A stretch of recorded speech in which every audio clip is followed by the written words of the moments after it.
everyone, and welcome to Economic Impact. Today is March 19, 2024, and as usual, I am with our chief economist, Stéfane Marion.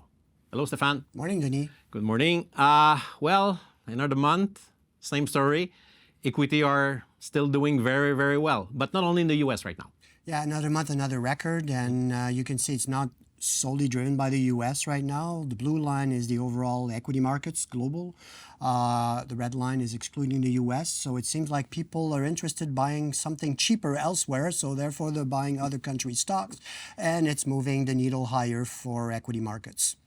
Well, good for them, but at the same time, not all the economy are going in the right direction. You're buying on hope, Denis, because economic data is not very constructive right now. It's mostly PE expansion, so price-earning expansion. As you see on the slide, we only have 3 countries in the G7 economies that are contracting and 3 others that are stagnating. So really, it's the U.S. that stands apart other countries. But I assure you, Denis, monetary policy is restrictive in every country. Okay. But at the same time, in the U.S., we are seeing and keep seeing very, very big deficit.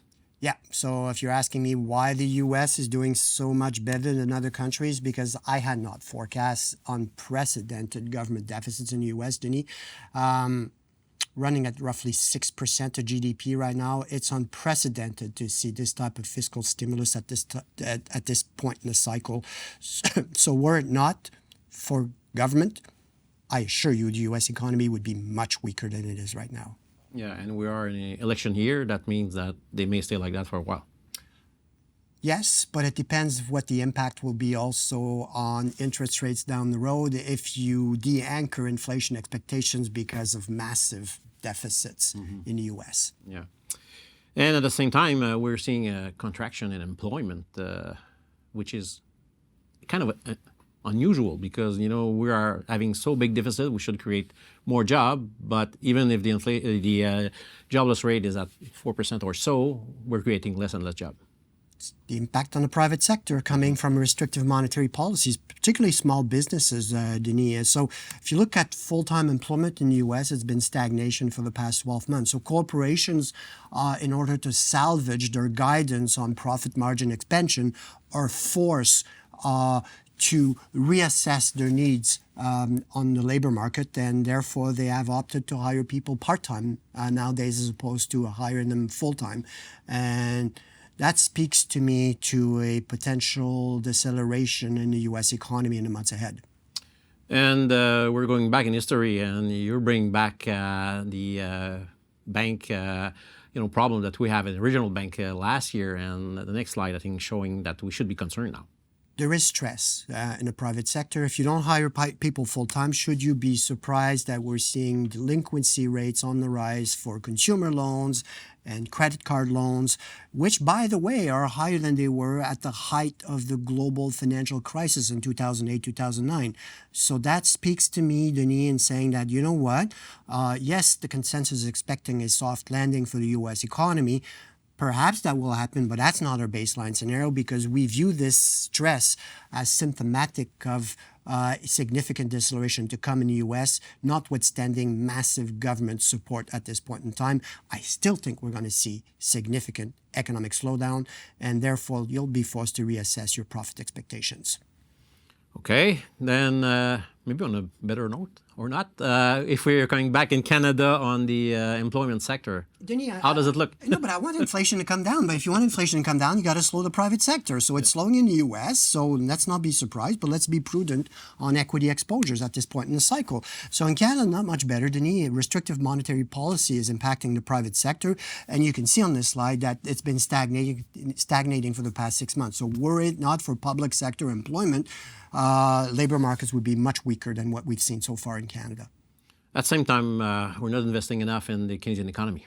No, we're not. And 2 things, though. Private sector slows in terms of employment. We've seen a resurgence in business insolvencies, which are back to where they were in 2008. So, Denis, that's not great for productivity down the road. Suggests that the private sector is being negatively impacted by the by restrictive monetary policy.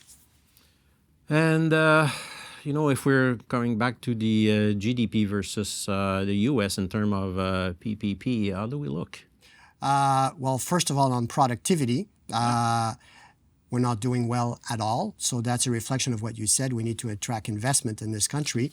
And what we've seen is that the most recent data speaks to 3 consecutive years of declining productivity.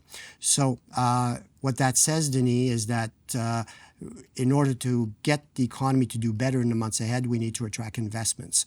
But And that's kind of new, okay? 3 years in a row, and we are accelerating right now compared to last year. Then, Yeah. It's a big concern.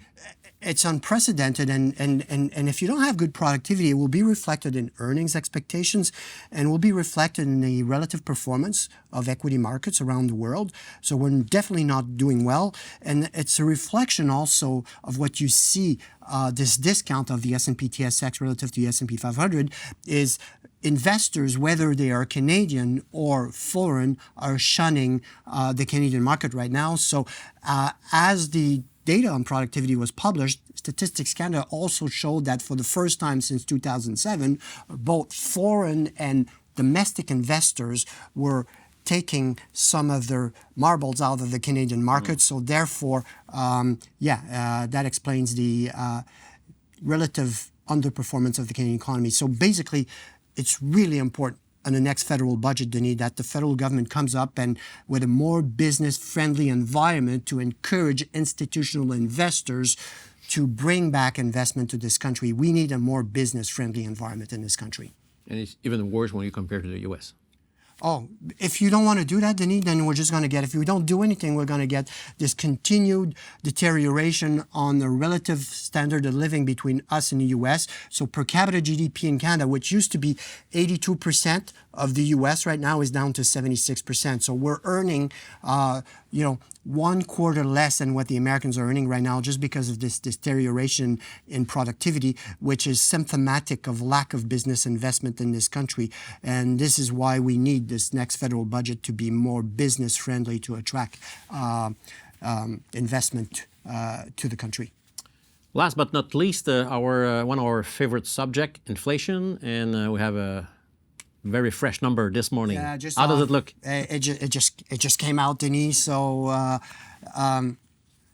CPI was very, very low for this month. So you're down below 3%. But then if you exclude the shelter component on which the bank has no control, you're at 1.3%. So that, to me, opens the door for potential rate cuts in Canada this summer. You can't justify keeping monetary policy as restrictive given what's happening in the private sector, which we've been talking to for the past few minutes. The Bank of Canada has to change its forecast and open the door for rate cuts as soon as its next monetary policy meeting. So they may not cut rates in April, but I think they will open the door for rate cuts this summer. Okay, is it too late? They waited too long, in my opinion, but it is what it is. The models are calibrated. It's hard to calibrate models for this type of economy. But yes, that argues for a rate cut, but it also argues for a weaker Canadian dollar, Denis. Well, thank you, Stéfane, and thank you, everyone, for joining us today. We'll see you next month. Goodbye.